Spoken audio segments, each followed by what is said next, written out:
Salut tout le monde, c'est Krala, on se retrouve pour une nouvelle vidéo Fusion Tuto. Aujourd'hui, on va apprendre les bases des nœuds sur DaVinci Resolve et comprendre en fait comment on peut faire sur les compositions Fusion. Voilà, juste ici. Donc pour y aller, on est sur Effet. Ici, vous voyez ici, Effet, et c'est le premier composition Fusion. Et si vous avez du mal à le trouver, vous pouvez marquer ici composition Fusion. Et normalement, vous l'avez. Et si c'est en anglais, je crois que juste Fusion. Voilà, juste Fusion, ça fonctionne. Donc on va essayer d'apprendre les bases de Fusion. Donc pour ce faire, il nous faudra une composition qu'on trouve dans l'effet. Donc pour y aller, la méthode plus simple, c'est qu'on met le petit marqueur ici. Et puis après, on clique là pour arriver sur Fusion.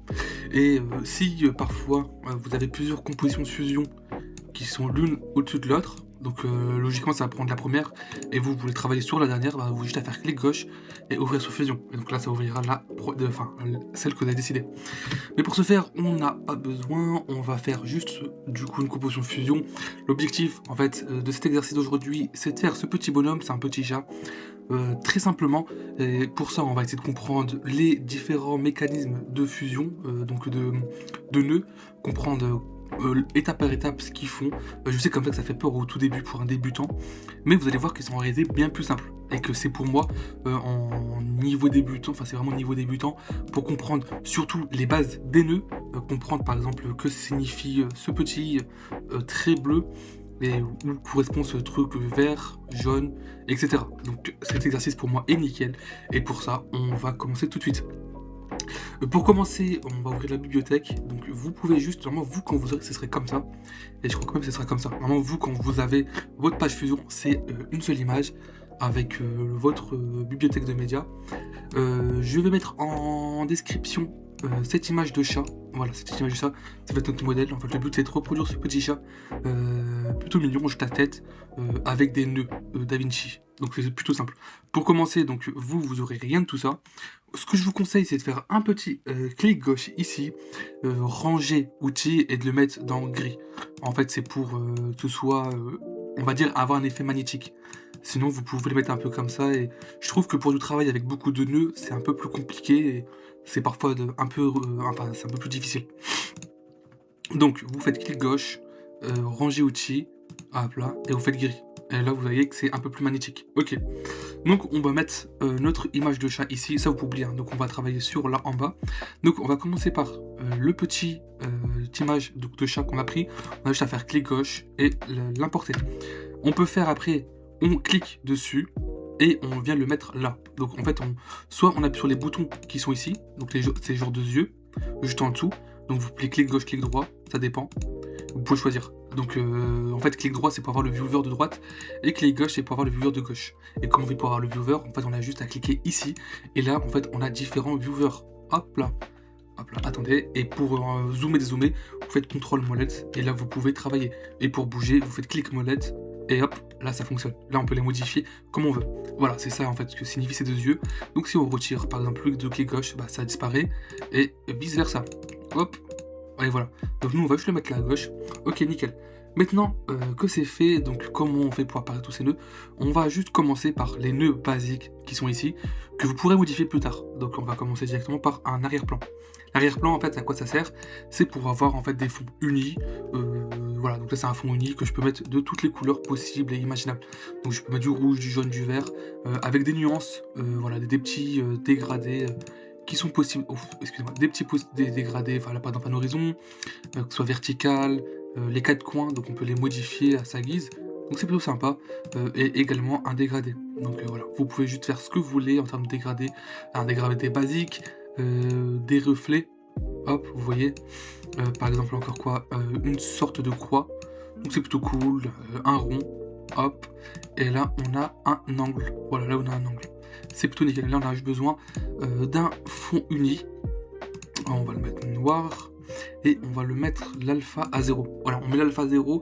En fait c'est que l'objectif qu'on a ici, vous voyez, on l'a mis jaune, mais on va travailler sur rien. On mettra du jaune plus tard pour qu'on soit un peu plus visible, ou au pire on peut le mettre, si vous voulez qu'on va le mettre tout de suite, ce sera plus simple.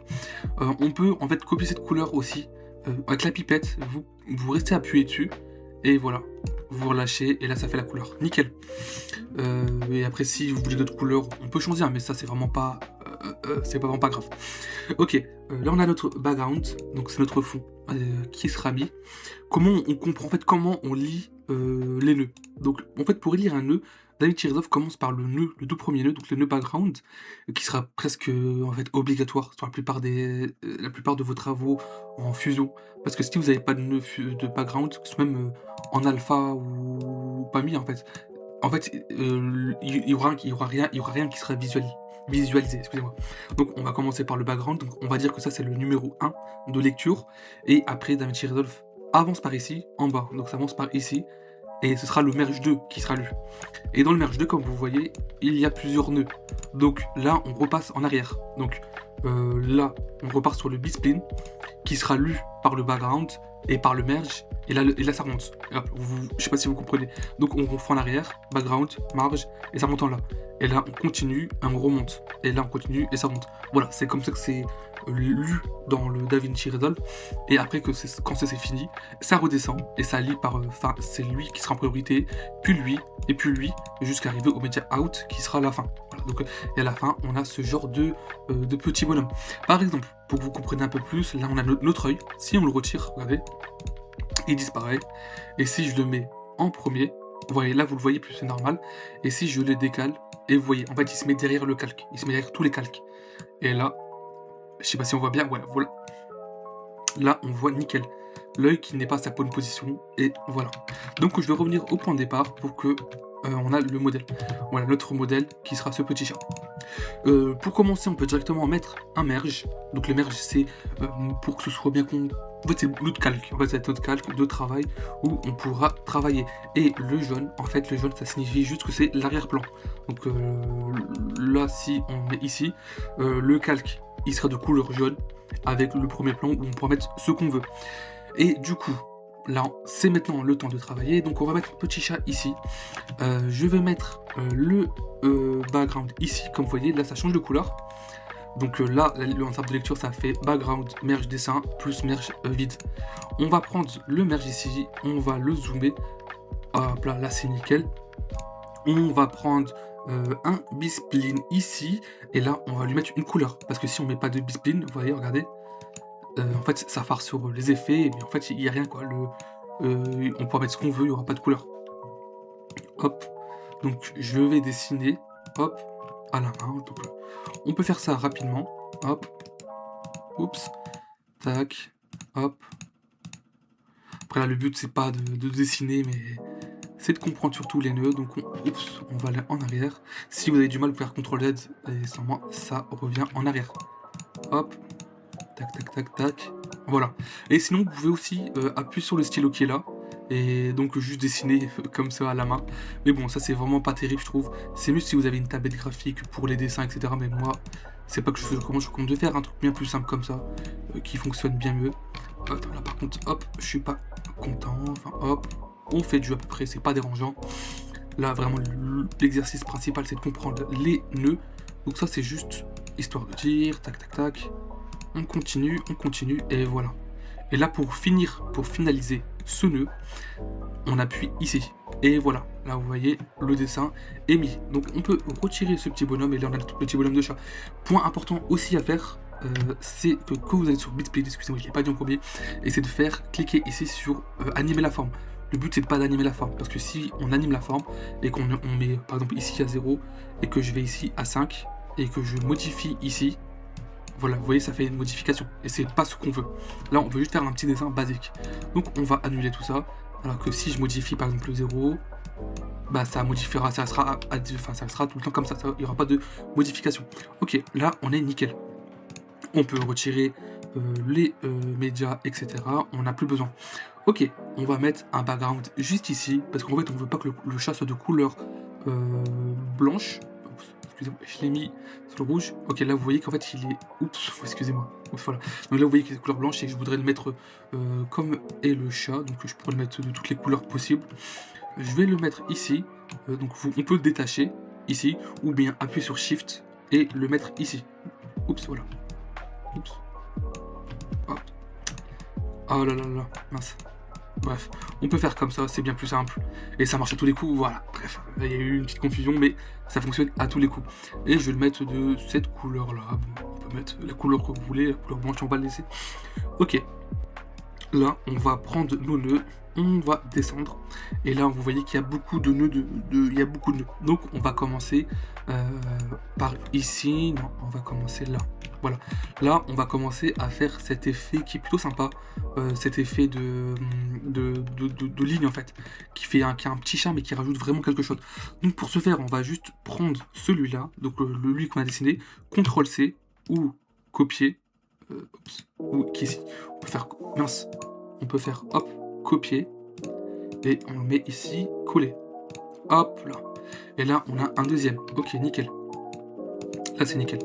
On voit aussi qu'on va lui mettre un petit background. Donc, hop, on rajoute un background ici. Et on va, du coup, fermer. Donc là, on ne va pas travailler sur ça tout de suite. Et on va rajouter une merge. Donc, on va rajouter un calque. On va le mettre en premier plan, parce que le noir est en premier plan. Et on mettra celui-là en arrière-plan. Ok, là, on est bon. Donc, qu'est-ce qu'on voit? On voit qu'en fait, le noir, donc ici, qui est noir, en fait, il a pris le devant.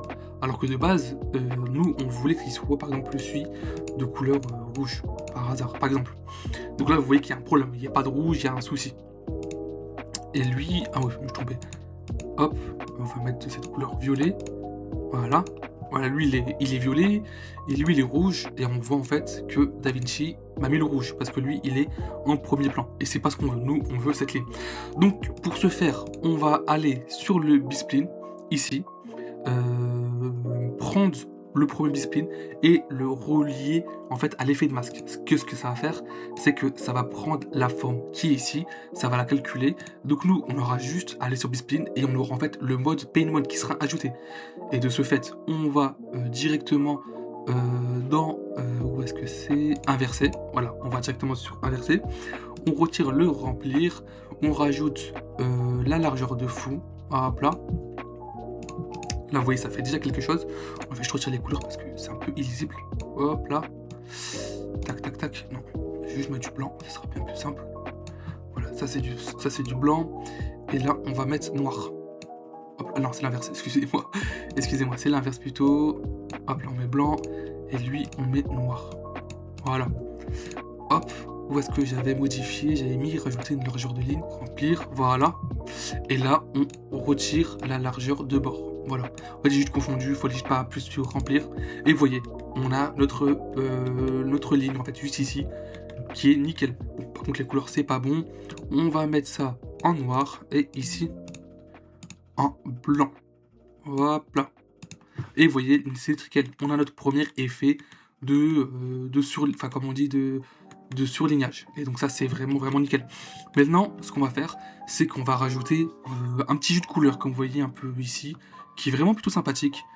Attendez, on va juste augmenter un petit peu les bords. Voilà, là on a vraiment les bords noirs, c'est vraiment sympathique. Et là, ce qu'on va faire, c'est qu'on voudra essayer de rajouter en fait cette couleur orange. Donc ce qu'on peut faire, c'est qu'on pourrait faire ça basiquement, donc mettre un nœud ici, mettre un merge, mettre, je sais pas, un carré orange ici, ici, hop, hop. Et voilà, vous voyez, si on fait un truc classique comme ça, bah c'est pas terrible quoi. Je vais juste prendre les couleurs du orange ici, hop, juste prendre les couleurs orange. Vous voyez que c'est pas terrible, même si je le bouge ou bah on peut trafiquer, vous voyez, on peut faire un truc à peu près comme ça, faire comme ça, mais c'est pas terrible, vous voyez. Et nous on veut vraiment qu'il soit vraiment, tout ça soit pris. Et malheureusement ça coupe. Donc pour ce faire, bah, c'est plutôt simple, on va encore rejouer avec les effets de masque et les priorités de fusion, de nœud de fusion. Donc qu'est-ce qu'on peut faire? Hop, on retire, on fait Shift, on peut faire Shift, hop, ça nous détache. On prend le nœud qui est ici, on l'ajoute là, voilà. Donc pour faire ça, j'ai juste fait Shift, c'est aussi simple que ça. Je reprends mes nœuds là, on les recule pour nous faire un peu de place, et hop, voilà. Donc là, ce qu'on va faire, c'est qu'on va le mettre sur le premier plan. Oups, il faut mettre, attendez. Faut mettre ça sur le bleu et ça sur le vert. Et voilà, c'est nickel. Là, ce que ça fait, c'est que la priorité, bon, là, on dirait pas comme ça, on dirait qu'il y a un souci, carré, mais c'est pas fini parce qu'on va reprendre le B-spline ici et le mettre sur le bleu. Et là, vous voyez, c'est coupé. Donc c'est vraiment à l'intérieur, et donc on pourra même le modifier à notre guise. Ça restera tout le temps ici. Donc ça, c'est vraiment super important au montage. Vraiment, c'est vraiment game breaker. Comprendre ces notions d'effet de calque, de priorité, c'est vraiment très important dans le montage, etc. Donc ça, il faut vraiment bien le maîtriser et l'apprendre. Et même si vous avez du mal, réessayez dans cet exercice avec d'autres dessins pour que ce soit un peu plus simple. Et pour avoir l'effet flou, bah, c'est simple. On a juste à mettre du flou sur les bords flous, qui est juste ici sur l'inspecteur. Et voilà. Là, on peut mettre des petites taches de rousseur sur le chat et c'est nickel. Là, c'est vraiment nickel. Et jamais ça va dépasser. On pourra même modifier ici entre guises, mais ça va toujours rester ici. Je vais comme vous montrer par hasard, par exemple. Donc, on va prendre le transform qu'on met ici. Et là, je peux modifier. Et le orange, les taches de rousseur seront tout le tour intérieur. Et ça, c'est vraiment nickel. Important de fou. Donc là, c'est fait. Ok. Donc je veux par exemple le mettre un peu plus comme ça. Voilà, il y a plus de taches de rousseur. Je veux faire un deuxième. Donc je fais CTRL-C, CTRL-V. Je fais ici Shift. Je lâche. Et voilà, on a notre deuxième. Donc, je vais plutôt le mettre au-dessus. Voilà. Ici. Là, comme vous voyez, ça dépasse. Donc on prend le B-spin ici. Et on le met sur le merge. Et voilà, là c'est parfait. Là, on est vraiment parfait. Ok, c'est nickel. Maintenant, je voudrais le relier, par exemple, à notre background de base. Donc, je prends juste ici et je le mets sur le vert, qui sera le premier plan. Et là, si je fais visualiser dans le visualiseur, c'est nickel. Là, c'est parfait. Là, on a notre base, notre première forme. Puis, on va faire les yeux. Les yeux, c'est tout aussi simple. Donc, pour ce faire, pour que vous compreniez bien, on va sortir un polygone. Le polygone, qu'est-ce que c'est? C'est en fait la possibilité de faire des formes de façon autodidacte. Donc on peut faire, enfin autodidacte, de façon libre, excusez-moi. Donc on va faire des formes comme ça. Ok, là comme ça, faire de façon libre avec une souris, c'est un peu compliqué, vous voyez. Enfin, un rond parfait, c'est un peu plus compliqué. Alors qu'on aurait pu juste faire ça. Hop là, je vous montre. On aurait pu faire ça, mais c'est pas ovale. Et nous, ce qu'on veut, c'est vraiment quelque chose d'ovale. Là, vous voyez, c'est trop rond. Et c'est vraiment pas ce qu'on veut. Donc ce qu'on peut faire aussi, c'est qu'on vient ici, donc là on a tous nos nœuds, vous voyez on peut les modifier, c'est qu'on va faire CTRL gauche, polygone 3, polyline, excusez-moi, hop ici, on fait du coup créer, et là on peut choisir, donc on a de base une flèche qui est déjà mise, on peut aussi faire par exemple un rectangle, qui nous dit le longueur, mais ça c'est pas important, et nous ce qu'on va chercher ici, c'est de faire du coup une ellipse. Hop, et là on a notre ellipse. Et contrairement à une ellipse ronde, c'est qu'ici on pourra la modifier du coup comme on le souhaite. Donc hop, là je sais juste pas. Voilà. Là on peut lui faire faire ce qu'on souhaite, quoi. Faire des ronds, des triangles, enfin là on est vraiment libre et ça reste sur une base ronde. Et c'est vraiment ce qu'on souhaite. Ok. Donc on va supprimer ici, on va rajouter du coup un background, on va rajouter un merge. Oups, je me suis trompé, un merge. Oups, voilà. On va le relier sur le jaune. Donc là, on est bon. On va rajouter du coup notre polygone qu'on va mettre sur le background pour qu'il y ait de la couleur. On va mettre comme vous voulez. Hein. Mais ça, c'est pas dérangeant. Clic gauche, polyline, créer. Et on veut une ellipse. Voilà. Après là, vous pouvez modifier comme vous voulez. Mais là, on va pas trop se casser la tête au début. On va essayer de faire... Oups, excusez-moi. CTRL-C, si vous avez toujours un souci, enfin CTRL-V, excusez-moi. On va essayer de faire un petit peu un œil un peu plus mignon. Hop, tac. Bon, sur la souris c'est un peu plus compliqué, mais hop, ok, tac. Voilà. Le but c'est de faire un œil bien mignon. Là par contre, on est trop gros, donc on va le redescendre comme ça. Voilà.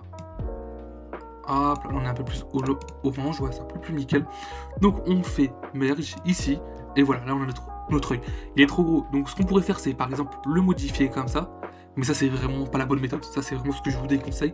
Le but c'est de laisser les merges vraiment clean, ne pas les bouger, parce que quand vous allez les bouger après, c'est vraiment difficile qu'on va faire sur d'autres vidéos, qu'on va faire des animations et faire bouger notre yeux, enfin faire bouger les yeux, excusez-moi. Si on commence à bouger les merges, c'est vraiment trop compliqué, donc ce qu'on peut faire c'est faire une transformation juste ici. Donc là la transformation, en fait là c'est vraiment adapté pour faire bouger, et quand on fait la transformation, le merge, lui, ne bouge pas. Et c'est vraiment super important. C'est vraiment super important. Donc ce qu'on peut faire, c'est qu'on peut le faire juste ici pour le rétrécir. Si vous avez plus de mal, vous pouvez aussi aller sur l'inspecteur. Donc l'inspecteur, c'est juste ici. Vous pouvez le modifier. Donc vous pouvez aussi le modifier, par exemple, les X, les Y, donc, vous pouvez faire ce que vous voulez. Là, ce qu'on va laisser encore sur des tailles basiques. Donc on va le ratricir pour que ce soit un peu plus clean.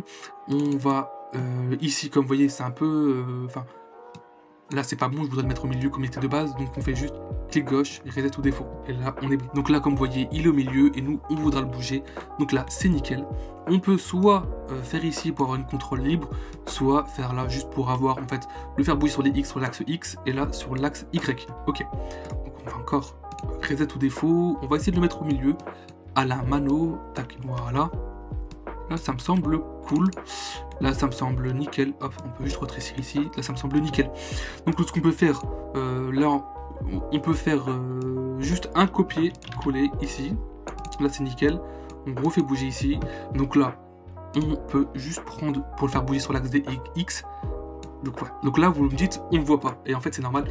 C'est parce que l'œil, en fait, le visualisateur, il est encore sur le merge 9. Nous, on veut le faire sur le merge 9.1. Donc, on pourrait s'appuyer et le faire glisser ici. Ou sinon, on peut juste appuyer sur le petit bouton. On reprend quand même, c'est pas important. Enfin, on redit quand même pour ouvrir la mémoire. Mais parfois, là, on a l'impression qu'il est trop... il se ressemble trop. Donc, ce qu'on peut faire, c'est qu'on peut encore cliquer sur le merge et faire inverser. Pourquoi ça fait ça? Par contre, c'est pas censé faire ça. Je sais pas pourquoi ça fait ça. Ah oui, je sais pourquoi. Je sais pourquoi. C'est parce que il fallait pas bouger le merge. C'est ce que j'avais dit il y a 5 minutes. Du coup, on remet l'œil ici, le visualiseur. Et là, ça me semble bon. Juste, on va juste le décaler un tout petit peu pour qu'il soit bien droit. Et voilà, là, c'est nickel. Là, c'est ce qu'on veut. Ce qu'on peut faire aussi, c'est qu'on peut aussi, du coup, supprimer ça. Donc, au lieu de supprimer, juste faire ça. Et on peut faire, en fait, ici, un CTRL SHIFT CTRL C, excusez-moi, et cliquez là, CTRL SHIFT V. Donc là, ça nous fait une instance. À quoi ça sert une instance? Vous allez voir ça tout de suite. Je vais juste, du coup, prendre les nœuds qui étaient là, les mettre juste ici. Oups, voilà, on va prendre là. On va relier, et voilà. Donc, qu'est-ce que ça fait, du coup? Une instance. Donc, si je fais ça, regardez ce qui se passe. Voilà, donc ça modifie les deux en même temps. Donc au lieu de faire un CTRL-C, CTRL-V, il est possible de faire une instance. Et donc si on voit ici en fait que ça réplique tout ce qui a été modifié là. Donc ça que ce soit la taille, les rotations. C'est une certaine méthode aussi qui est possible de faire et qui est à par moment plus efficace. Voilà, donc là c'est nickel. On va juste revenir comme c'était. Et voilà, donc je reprécise, on fait CTRL-C, CTRL SHIFT en même temps, plus le V, et voilà. Sinon, on peut juste faire clic gauche. Je crois qu'on peut juste coller une instance. C'est possible. Voilà. C'est une petite méthode à savoir. Ok. On a fait les yeux, on a fait le corps et on a fait la bordure. Il nous reste à faire la petite bouche. Donc, pour faire la bouche, c'est tout aussi simple. On va rajouter un merge par ici. Oups, j'ai mis un background, mais c'est pas grave, on en aura besoin. On va rajouter un merge, le connecter. Oups. Voilà, le connecter. Puis on va rajouter encore du coup un polygone. Donc ça, on va prendre le polygone ici, on va le connecter, le mettre sur l'arrière-plan. Donc là, il n'y a pas, c'est normal, il faudra le faire. Donc on va juste cliquer ici, il faut prendre l'habitude. Des fois, moi aussi j'oublie, mais il faut prendre l'habitude pour pas faire d'animation et pas comprendre des fois ce qui arrive. Donc on fait un petit V ici, voilà, là c'est nickel. On n'est pas obligé de le refermer, donc on peut juste faire bordure, largeur de la bordure, juste ici, voilà. Là c'est un peu trop gros, donc on peut ici quand vous voyez un rond, non, hop, voilà. On peut le modifier. Si vous voyez, enfin, comme vous avez vu, ça s'est refermé. Donc attendez, je vais essayer de recommencer. Donc je ferme le polygone. Je vais remettre un polygone ici. Hop, on le relie. Tac, tac. Donc là, normalement, vous voyez, ça se referme. Donc pour pas que ça arrive, vous faites CTRL-C, mais après aussi, vous pouvez aussi juste appuyer là. Donc pour annuler. Donc là, je peux plus rajouter. Et si je veux rajouter, je fais juste ici. Donc hop, hop. Je rappuie ici sur le plus, et hop, là c'est fermé. Ok, et là vous voyez qu'on veut arrondir, donc on pourrait faire cette méthode là, donc ce qui est un peu plus chiant et un peu plus compliqué, donc c'est vraiment fastidieux. Ce qu'on peut faire, c'est qu'on peut juste prendre ce nœud là et faire Shift S. Voilà, on peut faire Shift S, ça fait un arrondi, et donc ça c'est tout nickel. Ou sinon, on peut juste cliquer ici. Voilà, donc on peut cliquer ici et le remettre comme on veut. Voilà, donc on peut prendre ces deux nœuds là. et ça fait un arrondi. Ok, on va juste prendre celui-ci, l'arrondir. Lui, on va le faire monter légèrement pour que ce soit un peu plus beau. Voilà, largeur de bordure, on va le monter, retirer l'animation. Et là, on va mettre un transform. Hop là, on le modifie, on le met ici. Je suis pas trop fan de la bouche. On va la rétrécir encore, ce sera un peu mieux. Voilà, hop, là, on est bien. Voilà. Est-ce que la bordure, au pire, on peut remonter légèrement la bordure pour que ce soit un peu plus mignon. Hop là, on va le rapetissir. Voilà, le mettre au niveau de la bouche, et voilà, là, notre chat est fait. Si, par exemple, là, si on va directement le voir sur le visualizer, on voit qu'il y a marqué Media Out, et donc il n'y a pas de média. Qu'est-ce qui se passe? C'est normal, c'est parce que ici, le Media Out, il est ici, donc on a juste à le relier, et voilà. Donc voilà, là on a notre fusion qui est mise. Si par malheur vous le supprimez sans faire exprès, vous juste à faire CTRL espace média, et là vous faites entrée média. Hop là, oups, excusez-moi, c'est pas celui-là. CTRL espace média, et là vous faites sortie média. Et là vous avez de nouveau votre média out, et voilà, votre chat est fait. J'espère que vous avez aimé ces petits tutos, c'était les bases de fusion, c'était surtout pour comprendre les différents principes des nœuds, comprendre l'ordre de priorité et comprendre l'effet des masques. C'était Krala, je vous dis à pour une prochaine vidéo, ciao.